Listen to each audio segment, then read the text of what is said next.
Hello everyone, आप सभी का स्वागत है एजुकेशन विद एमकेसी चैनल पर। और आज हम लोग पढ़ेंगे 5.2 एक्सरसाइज क्लास 10 समांतर श्रेणी। तो देखो, इस चैप्टर को समझने के लिए आपको एक ही मंत्र का उपयोग करना है, एक ही सूत्र का उपयोग करना है। वो सूत्र अगर आप एक बार रट लेते हो और समझ जाते हो तो आराम आराम से सारे क्वेश्चन कर लोगे। ठीक है, तो वो सूत्र क्या है वो जान लेते हैं। तो वो फॉर्मूला बोलो या इस अध्याय को 5.2 को बनाने के लिए अगर मंत्र भी बोला जाए तो कोई कम नहीं होगा। ठीक है, तो फॉर्मूला क्या है? A N is equal to A plus N minus 1 into D. ये फॉर्मूला है बच्चों, अगर एक बार रट लिया तो काम हो गया। अब यहाँ पे एक एक समझ लेते हैं। ए बराबर क्या होगा? प्रथम पद। क्या होता है? प्रथम पद। एन मतलब क्या होता है? पद की संख्या। पद की संख्या, कितना पद है उस संख्या को बोलते हैं एन। और डी तो आपको पता ही है, सार्वंतर। सार्वंतर एन होता है। डी क्या होता है? सार्वंतर। और ए एन क्या होता है? अंतिम पद। क्या बोल सकते हैं इसको? अंतिम पद। ठीक है, अंतिम जितना पद बोला जाएगा वही क्या होगा? एन। ठीक है, अंतिम पद।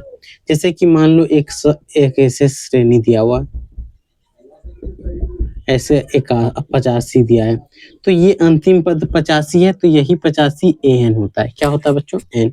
पदों की संख्या होता है। जैसे बोलेगा 40 पद है तो वो ये होगा एन।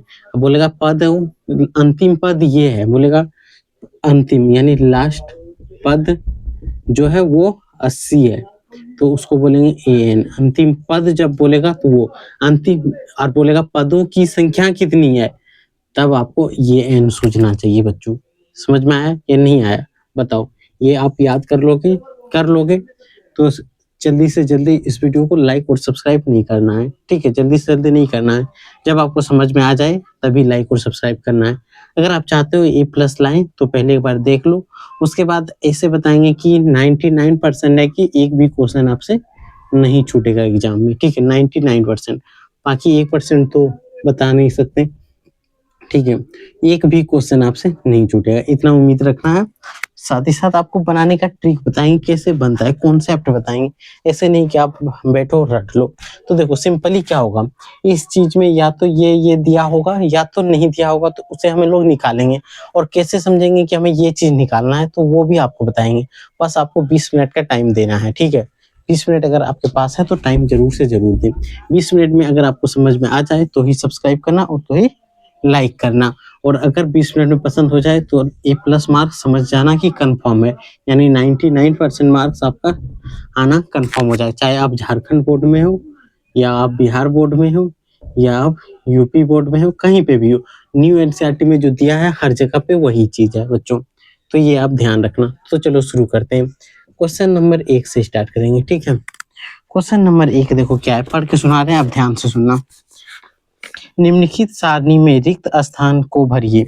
एपी का प्रथम पद सार्वंतर और एनवा पद एन है। तो देखो एक का ए नंबर क्या है, यहाँ पे एक श्रेणी दिया हुआ, एक बॉक्स दिया हुआ है। देखो बॉक्स में कहीं पे खाली जगह है कि नहीं? कहीं पे खाली जगह, उस खाली जगह का मान निकालना है बच्चों। तो इसमें देखो ए नंबर जो एक नंबर है उसमें ए इज इक्वल टू 7 दिया है, साथ ही साथ डी इज इक्वल टू 3 दिया है और n इज इक्वल टू 8 दिया है और ए एन इज इक्वल टू ऐसे खाली दिया है। यानी कि यहाँ से हमें क्या समझ में आया, ए दिया हुआ है, डी दिया हुआ है, एन दिया है, तो हमें ए एन निकालना है। ये तो सबसे सिंपल है बच्चों। तो यहाँ पे हल लिख देते हैं, यहाँ तो लिख सकते हैं A N is equal to A plus N minus 1 into D. अब देखो आप कंफ्यूज मत करना, ए का वैल्यू 7 है, 7 बिठा देंगे, प्लस एन का वैल्यू देखो 8 है तो 8 बिठा देंगे, माइनस 1।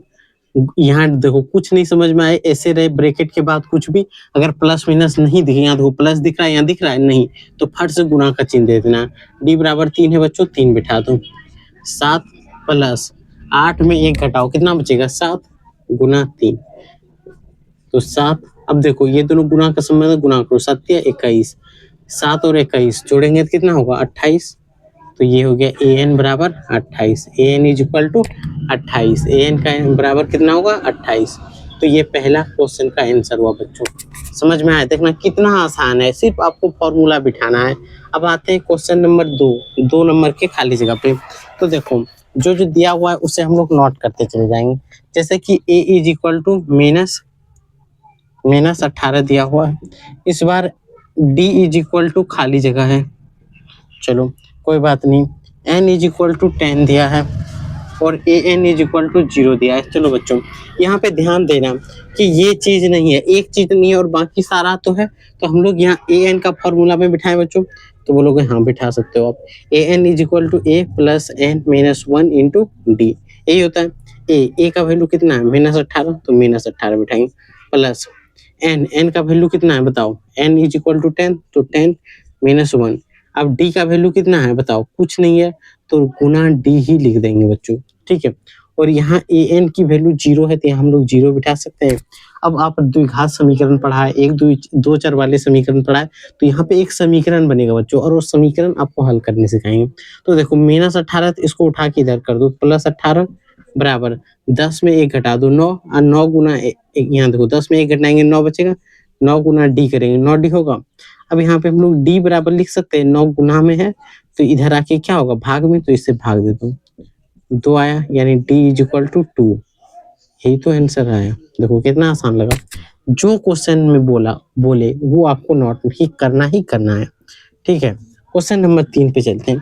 क्वेश्चन नंबर 3 पे जाने से पहले थोड़ा सा स्पेस देखना पड़ता है, क्योंकि थोड़ा ज़्यादा नीचे हो जाएगा तो आपको फिर दिक्कत हो जाएगी, ठीक है। उधर थोड़ा ज़्यादा छोड़िए, नहीं तो आराम से बहुत सारे क्वेश्चन बन जाता। तो चलो यहाँ पे क्वेश्चन नंबर 3 क्या है कि इस बार चलो इधर ही बना लेते। क्वेश्चन नंबर 3 क्या है, a इज इक्वल टू खाली जगह है, उसके बाद d इज इक्वल टू -3 है, उसके बाद n बराबर 18 है, ठीक है, और an बराबर -5 है, an बराबर -5 है। तो चलो हमें सूत्र तो याद है, सूत्र याद है कि नहीं, वो मंत्र है इस चैप्टर के लिए, अगर वो याद कर लोगे तो एक इससे 3 से 4 नंबर आपके लिए फिक्स हो जाएगा। तो सिंपल बिठाओ, an बराबर a plus n minus 1 into D, यही होता है। तो a का वैल्यू हमें निकालना है, देखो a का वैल्यू दिया है नहीं, तो a लिख देंगे, प्लस n का वैल्यू कितना दिया हुआ है 18 माइनस 1, डी का वैल्यू कितना दिया है 3, तो यहाँ लिख सकते हैं गुना -3, ऐसे ब्रैकेट में लिखेंगे बच्चों की एक नंबर भी ना कटे। an का वैल्यू देख लो -5 है, तो -5 बराबर, अब देखो a प्लस 18 में 1 घटाओ 17, गुना -3, तो -5 बराबर a प्लस 17 51 होगा, और प्लस गुना माइनस, या प्लस गुना माइनस करेंगे तो -51 a होगा। अब देखो a के लाने के लिए माइनस को इधर कर दें, यानी a बराबर क्या होगा -5 है, इसको उठा के इधर करेंगे तो +51 होगा, तो a बराबर क्या होगा बताओ, 51 में 5 घटाओ कितना बचेगा 49, तो सॉरी 51 में 5 घटाएंगे तो 46 ना बचेगा, तो 46, a का वैल्यू क्या होगा बच्चों 46। समझ में आया सरते अकाउंट, ठीक है। 51 में 5 घटाएंगे तो 46 ही बचेगा, कोई दिक्कत नहीं, कमेंट करके, ठीक है। अगर पसंद आए तो भी कमेंट करके बताना है, नहीं पसंद आए तो भी बता देना है, ठीक है। तो चलो शुरू करते हैं।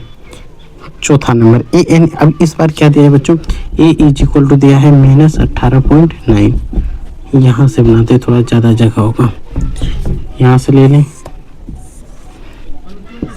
चलो यहाँ पे दिया हुआ क्या बच्चों, चौथा नंबर में कि a इज इक्वल टू -18.9, ठीक है। साथ ही साथ दिया है d इज इक्वल टू 2.5, उसके बाद क्या दिया है n का वैल्यू हमें ज्ञात करना है, साथ ही साथ an इज इक्वल टू दिया है 3.6।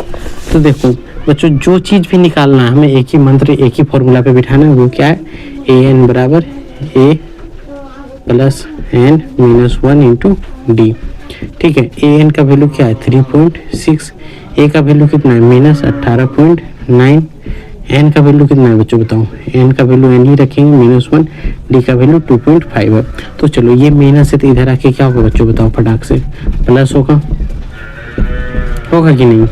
अब इधर जो है इसको हम लोग लिख सकते हैं 2.5 n माइनस 1 गुना में। अब देखो बच्चों यहाँ पे हम सिंपल जोड़ेंगे, 9 4 15 5 आते चाहिए 18 3 21 1 22 22.5 होगा बच्चों, होगा कि नहीं 2.5 n माइनस 1।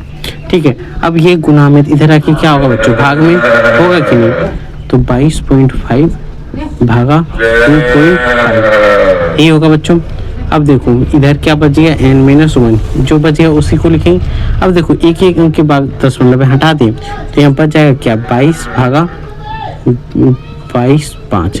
अगर इसको कटाएं तो हमें पता है कि 8-9 बार में सीधा सीधी कट जाएगा, यहाँ तो 5 है ना, कटाएं 9 से 45 के 5 9 2 18 4 22, यानी कि 9 बार में कट रहा है तो इसको 9 लिख दे, n माइनस 1 लिख सकते हैं। अब n बराबर क्या होगा बच्चों, माइनस को इधर उठा के करेंगे तो 1, यानी कि n बराबर 1 9 प्लस 1 10, यानी ये 10 इसका आंसर होगा। n इज इक्वल टू बच्चों 10 आएगा, कितना आएगा 10। एक बार फट से आप नोट कर लें, ठीक है, n बराबर 10 आएगा। उधर तब तक हम लोग मिटा लेते हैं, ठीक है, एक बार आप नोट करें, झट से हम लोग इसको मिटाते हैं। चलो क्वेश्चन नंबर 1 का अंतिम क्वेश्चन बचा है बच्चों, वो है क्वेश्चन नंबर 5। ठीक है, क्वेश्चन नंबर 5 आप ध्यान से देखना है। क्वेश्चन नंबर 5 क्या बोल रहा है, इसमें देखो बच्चों दिया है a इज इक्वल टू 3.5, ठीक है, और साथ ही साथ d इज इक्वल टू 0 और n इज इक्वल टू 105, और इधर दिया है an is equal to what. तो इससे हमें पता चल गया क्या, an का जगह हमें फुल करना है बॉक्स में।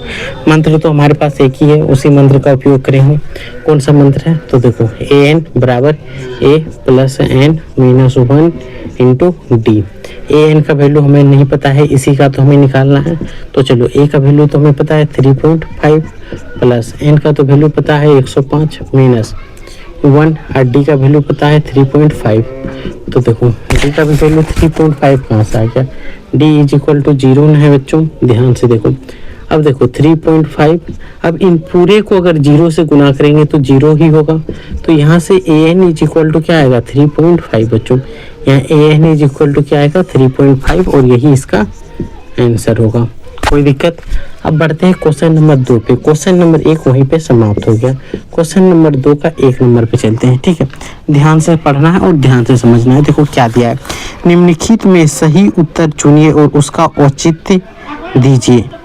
औचित्य देना है। देखो एपी में दिया हुआ है कि एपी इज इक्वल टू क्या दिया है 10 7 4 डॉट डॉट डॉट का 30वां पद, 30वां पद क्या होगा बताओ बच्चों। तो चलो हमें कुछ नहीं करना है, सिंपल इसी से हल कर लेते हैं। a बराबर क्या होगा 10, d बराबर क्या होता है a2 माइनस a1, a2 यहाँ 7 है तो 7 माइनस 10 बराबर -3 बच्चों। n बराबर कितना 30वां पद दिया है, यही निकालना है। तो a n बराबर सूत्र क्या होता है बच्चों, ये 30वां पद निकालना है तो यहाँ पे a 30 भी लिख सकते हैं, कोई दिक्कत नहीं होगा, लेकिन हम लोग an लिखते हैं। n बराबर a plus n minus 1 into D. a का वैल्यू कितना है बताओ 10 है, प्लस n का वैल्यू 30 माइनस 1 है और d का वैल्यू देखो -3 आया है। तो सिंपल 10 प्लस 30 में 1 घटाओ 29 आएगा, यहाँ तो गुना है बच्चों, गुणान है तो यहाँ पे ऐसे लिखेंगे, ना कि -3 लिखेंगे, वो गलत हो जाएगा। 30 में 1 घटाओ 29 गुना -3। अब यहाँ क्या आ जाएगा बच्चों 10 प्लस 9 3 27 के 7 और 3 दूना 6 6 8 2 8। अब देखो माइनस है तो ये प्लस किस में बदल जाएगा बच्चों, माइनस में। जब घटाएंगे तो यहाँ से 77 आएगा। an बराबर -77। क्या ये आंसर में है, सी नंबर में है बच्चों। ये कितना नंबर में, सी नंबर में। तो इसका आंसर क्या होगा सी नंबर। समझ में आया बच्चों या नहीं आया, कमेंट करके जरूर बताना है। ठीक है, बढ़े क्वेश्चन नंबर 2 के 2 पे। तब तक थोड़ा सा हम लोग स्पेस बना लेते हैं। और जो स्टूडेंट अभी तक टेलीग्राम नहीं ज्वाइन किया हो, टेलीग्राम ज्वाइन जरूर से जरूर कर लें। ठीक है, अब बढ़ते हैं क्वेश्चन नंबर 2 पे। क्या है, सिंपल आप समझो।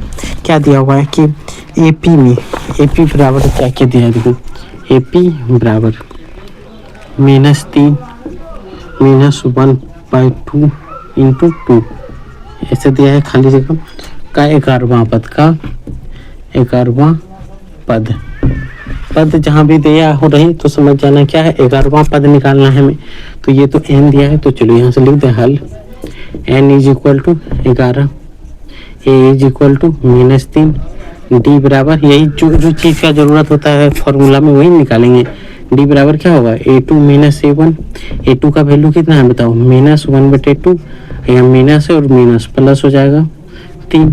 अब यहाँ पे एलसीएम 2 और 3 का लेंगे, 2 और 1 का लेंगे, 2 ही होगा, इसके नीचे कुछ नहीं देख रहता है, तो यहाँ से कटाएंगे तो -1 और यहाँ से करेंगे तो 6, इसको कटा देते हैं तो क्या बचेगा 5/2। डी का वैल्यू कितना है बच्चों, 5/2, डी इज इक्वल टू 5/2। ये आ गया। अब फॉर्मूला क्या है, ए एन बराबर ए प्लस एन -1 इंटू डी। ए का वैल्यू कितना है बताओ, ए इज इक्वल टू कहाँ गया, यहाँ पे -3 प्लस एन का वैल्यू कितना है 11 -1 और डी का वैल्यू आया 5/2, ये लिखेंगे। तो देखो -3 प्लस 11 में 1 घटाएंगे 10 गुना 5/2, 2 से घटाएंगे तो 5 बार में, तो यहाँ हो गया -3 और 25 25 प्लस 25। अब इसमें घटा दो, 25 में 3 घटाएंगे तो क्या बचेगा बच्चों, 22 ही बचेगा।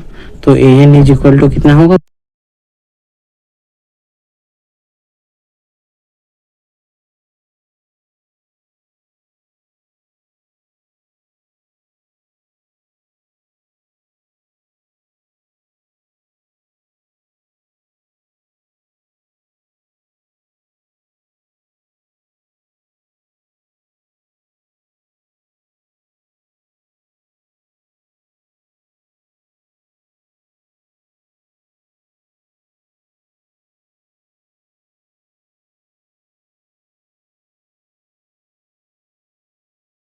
जरूर ज्वाइन करें, ठीक है। टेलीग्राम जरूर से जरूर आपको ज्वाइन करना है।